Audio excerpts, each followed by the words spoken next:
Je m'appelle Aileen, je suis la fondatrice de la plateforme Events. Merci de m'accueillir si chaleureusement chez vous dans votre club. Moi, je suis membre du club de Lausanne, donc ça fait plaisir de vous rencontrer des fois ici.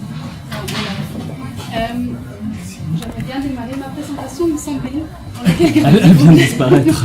Je ne sais pas ce qui s'est passé. Je ne sais pas ce qui s'est passé. On recommence. En tout cas, vous avez apprécié l'apéro? Oui, il était bien. Bon. Alors, le sujet de la conférence, donc, qu'on vient de le dire, Victoria, c'est le marketing expérientiel sensoriel. C'est déjà Benjamin Franklin qui a dit dis-moi et je risque d'oublier, explique-moi et peut-être je m'en rappellerai, engage-moi et je comprends. Pourquoi alors c'est si important d'engager les sens des gens pour leur faire vivre des choses, pour les engager? On va l'explorer ce sujet ce soir. Alors aujourd'hui on rencontre quelques défis en termes de marketing. Vous êtes tous des marketeurs, je pense que vous savez de quoi je parle. Une concurrence qui s'agrandit toujours, des développements dans l'e-commerce, des expériences d'achat complètement différentes, un boom dans le social media, un consommateur qui est de plus en plus infidèle, qui est de plus en plus exigeant, et qui est aussi de plus en plus critique. La consommation, en fait, aujourd'hui, n'est plus un simple acte d'achat matériel, c'est tout un geste de se procurer tout un nombre de valeurs, de symboles, de s'approprier une identité, se former sa propre identité. Et donc, on se trouve devant certains challenges. Il faut accélérer l'analyse du marché parce que les choses vont tellement vite, les besoins des consommateurs changent perpétuellement, et il faut aussi trouver un petit avantage sur la concurrence en fait. On rentre après un focus sur l'ère des services dans une nouvelle ère, c'est celle de l'expérience. En quoi en fait le marketing expérientiel est différent du marketing traditionnel? L'élément le plus remarquable en fait, c'est la dimension participative, c'est-à-dire l'engagement du consommateur, du client dans l'expérience même du produit. C'est aussi la volonté de générer des émotions, de provoquer, de séduire, d'emballer. Et c'est tout un geste de mise en scène du produit, mais également des valeurs d'une marque, qui va donc résulter en engagement, une personnalisation, une hyper-personnalisation, parce que c'est du vécu personnel, et de l'immersion dans l'univers d'une marque. Les mots-clés qu'on attache donc avec cette démarche marketing, si on devrait le mettre en tag cloud, c'est vraiment des émotions, de l'affectif, des sentiments, la communication, c'est aussi identité, singularité. Ça, ce sont des mots-clés. La théâtralisation, par exemple, d'un produit de staging, d'une expérience véritablement. Ça, ce sont des mots, des choses qui nous occupent ici. Donc, le marketing expérientiel ajoute toute une nouvelle dimension à la consommation. C'est en fait d'associer à son offre un vécu, une atmosphère, une ambiance, un environnement, et de transformer la relation du vendeur-client en un véritable engagement. Par ce biais, on arrive à trouver un avantage compétitif sur la concurrence, c'est la différenciation. Le marketing expérientiel se centre sur une mise en scène qui touche à la sensibilité des gens, des sens, à optimiser les stimuli qui nous parviennent et de solliciter en fait tous les 5 sens si possible dans l'expérience du produit, dans l'expérience d'achat. Pour faire une expérience qui soit wow, il va falloir qu'elle soit singulière, extraordinaire, qu'elle sera mémorable. Et aujourd'hui même, il y a encore une dimension qui se rajoute, qu'elle sera partageable, puisque nous sommes donc des êtres sociaux et les personnes ont plus la volonté aujourd'hui et aussi les moyens de partager leurs expériences justement. Donc créer une expérience wow, c'est ce que l'on cherche pour en faire en fait que les gens partagent.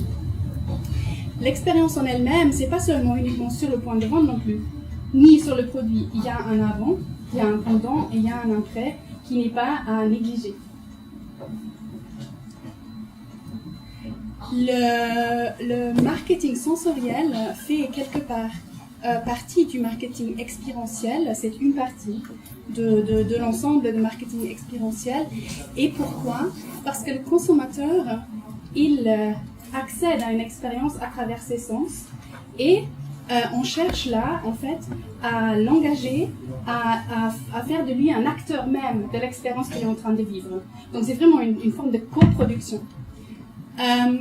En tout, le marketing sensoriel, c'est un regroupement de différentes techniques de marketing. C'est un sujet très vaste, qui est en fait voisin à des branches, comme aussi à des sciences sociales, comme la sociologie, la psychologie, et des branches de communication, le neuromarketing. Toutes ces choses-là, on fait appel pour en fait créer ce marketing sensoriel. Le but de l'ensemble, c'est de créer des réactions, des comportements, des associations cognitives et de conforter le lien entre la marque et le consommateur, le personnaliser, procurer à consommateur un bien-être. Et le tout est en fait aujourd'hui un sujet qui cherche la conceptualisation. C'est un thème qui n'est pas si si vieux. On en parle depuis les années 2000 environ. Et donc, c'est relativement nouveau.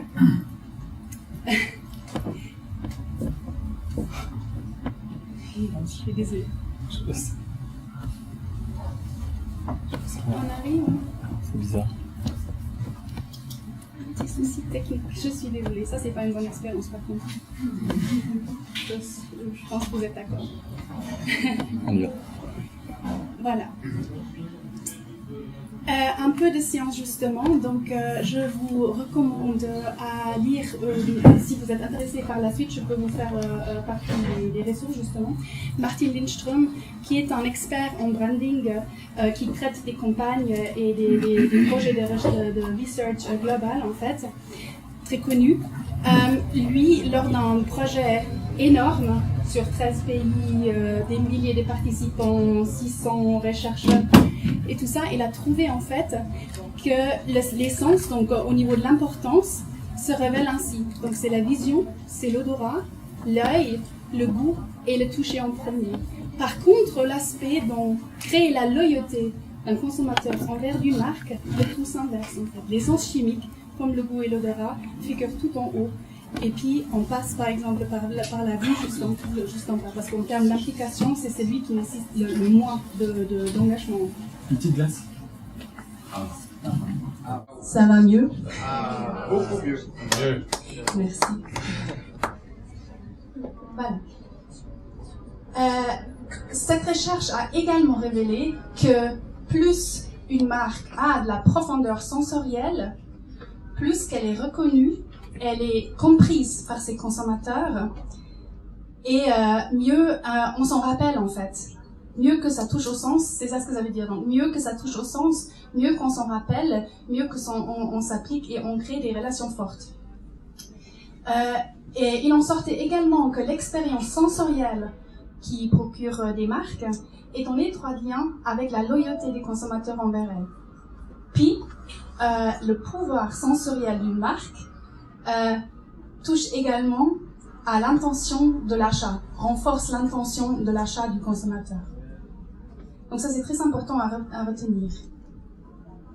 Voilà. Pourquoi le multisensoriel est donc si important?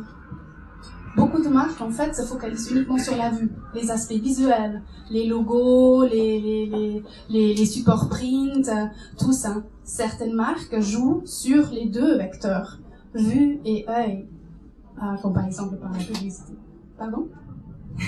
Par exemple, qui? Qu'est-ce que tu dis? Ah. Je pense à là-dessus. Ouais, voilà, ça va déjà de mieux en mieux. Or, la mémoire, elle est encodée en 5 dimensions, donc tous les sens. Vue, toucher, etc. Donc, il est important de prendre en considération une démarche d'un branding 2-dimensionnel, un branding 5-dimensionnel. Donc, si on peut inclure dans son produit, dans son expérience, dans sa démarche marketing, les 5 sens, ça va créer des relations beaucoup plus fortes avec la clientèle, ça va générer des émotions envers la marque Et ça va ancrer toute l'expérience du produit, de l'achat et de la marque dans la mémoire du consommateur. Yabod et Gibero, ce sont des experts en expérience client qui l'ont formulé ainsi. Plus les points de contact sensoriels sont nombreux, plus les traces qu'ils laissent sont mémorables. Alors, la vue. Mais c'est pas... Vous voyez là, vous, d'ailleurs? Je suis un petit peu...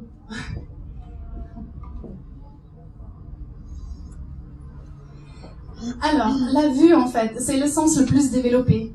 C'est 80% des stimuli qui nous parviennent et c'est le premier contact, en fait. Ce qu'on fait en premier, c'est voir, bien évidemment. Il y a des marques qui sont très forts en branding visuel. Donc, par exemple, vous la reconnaissez, c'est Toblerone. Il y a Nike et bien sûr l'iconique bouteille de la marque Coca-Cola. Les couleurs sont très importants parce qu'ils influencent sur nos perceptions, nos émotions. Ils peuvent changer une atmosphère, ils peuvent impacter les autres sens. C'est bien connu que, par exemple, une couleur peut impacter sur le sentiment sensoriel de l'odorat, par exemple, ou temporel. La couleur a aussi une fonction de communication, par exemple. Elle alerte ou elle crée du bien-être. Aussi dans les logos, etc. Chaque marque, en fait, se trouve avec un certain code couleur. Ça, c'est des choses qui touchent, en fait, aux aspects visuels. Après, bien sûr, l'œil. C'est comme ça on dit? Oui. Lui. Il influence sur les idées et les jugements sur un produit. Il impacte aussi sur l'humeur et les pensées. Il évoque des émotions surtout. Et il peut aussi créer une ambiance. Par exemple, la musique, là, les recherches le démontrent quand, par exemple, dans un point de vente, la musique peut rythmer le passage au rayon. Dans un restaurant, par exemple, il peut accélérer ou ralentir le temps de consommation. Il peut aussi, bien sûr, refléter une certaine image. Un point de vente, un magasin qui choisit un certain artiste, par exemple. La marque Abercrombie & Fitch est connue pour cela, pour leur musique, l'ambiance sonore, par exemple, dans leur magasin. Mais aussi des marques qui font un effort énorme à créer des expériences sonores.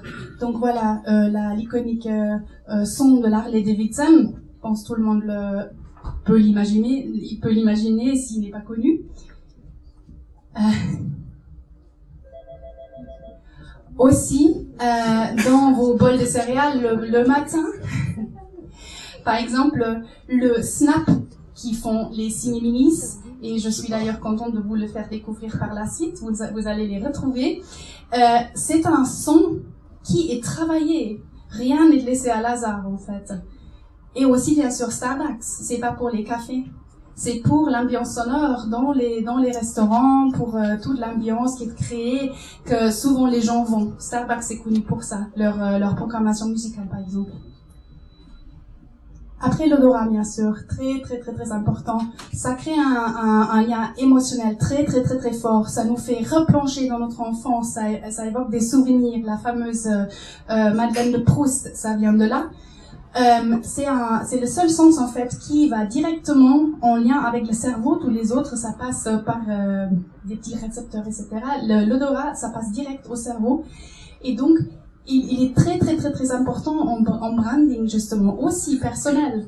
Je veux dire le sens, hein, si on dit la chimie passe, l'odorat, et tout ça d'une personne par exemple, très important. Donc, une expérience olfactive peut renforcer le positionnement d'un produit. Il est pour certains consommateurs même un critère de choix. Et il influence bien sûr sur l'état, sur le bien-être et aussi sur le comportement. Si je me sens bien dans un magasin, par exemple, je suis beaucoup plus susceptible à passer à l'achat par la suite. Quelques exemples ici, c'est le CD cover de Katy Perry, qui est parfumé avec un odeur de barbe à papa. Voilà, quand on l'achète. Voilà, il s'appelle Teenage Dreams. Et puis c'est ça en fait. Donc quand on l'achète, ça sent de cela. Les jeans Abercrombie & Fitch, chaque item en fait qu'on achète dans cette boutique nous parvient avec une certaine odeur. c'est le parfum de signature en fait de cette marque qui est parfumée partout, dans tous les paquets, dans tous les t-shirts, dans tous les magazines, etc. Et bien sûr aussi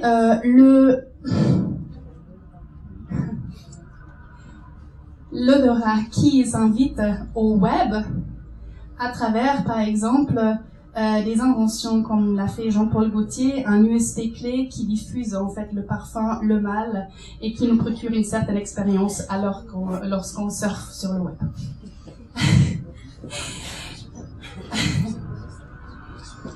Après, bien sûr, le goût, également très très important, et pas seulement pour les marques de nourriture. Si une marque arrive à associer d'une manière ou d'une autre du goût à elle-même, elle peut créer des liens très très très très forts. Là, par exemple, on a donc Fanta qui a créé la première publicité print. Elle était glissée dans un magazine, mais qui se mangeait. C'était pour faire connaître le nouveau goût de leur boisson. À un plus grand nombre de consommateurs possible, et donc voilà, c'était quelque chose edible qu'on mangeait comme ça. Après aussi, bien sûr, une marque de rouge à lèvres, par exemple, qui associe à la cosmétique un certain goût, un odeur bien sûr qui passe par là, mais aussi quand on le voit sur les lèvres, on le sent, et chaque parfum, chaque goût est individuel en fait. C'est pas un goût de passe-partout, c'est qu'une c'est fraise, l'autre est pomme, l'autre est voilà, enfin tout ça. Et bien sûr aussi l'expérience participative de Michipidia avec sa dentifrice à la mojito, qui fait beaucoup parler d'ailleurs. Alors, le toucher bien sûr aussi très important. La peau c'est le plus grand organe de notre corps. Et elle peut nous alerter, elle peut nous procurer tout un sentiment de bien-être ou de peur, de douleur. Toutes ces choses-là passent par le toucher en fait.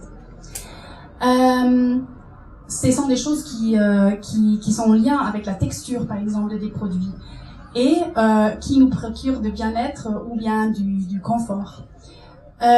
Pour certains consommateurs, c'est très très important en fait de toucher, et bien sûr aussi dans certains contextes, par exemple quand on veut vérifier si un fruit est assez mûr ou pas, ou si une texture d'un certain tissu nous plaît, être confortable, etc. C'est très important de laisser le consommateur en fait accéder à ce genre d'éléments. Et bien sûr, notamment dans le domaine de l'automotive, un test drive, c'est quasi obligatoire. Qui achèterait une voiture sans l'avoir senti, touché, manipulé, s'être assis dans les chaises, etc. Donc, procurer cette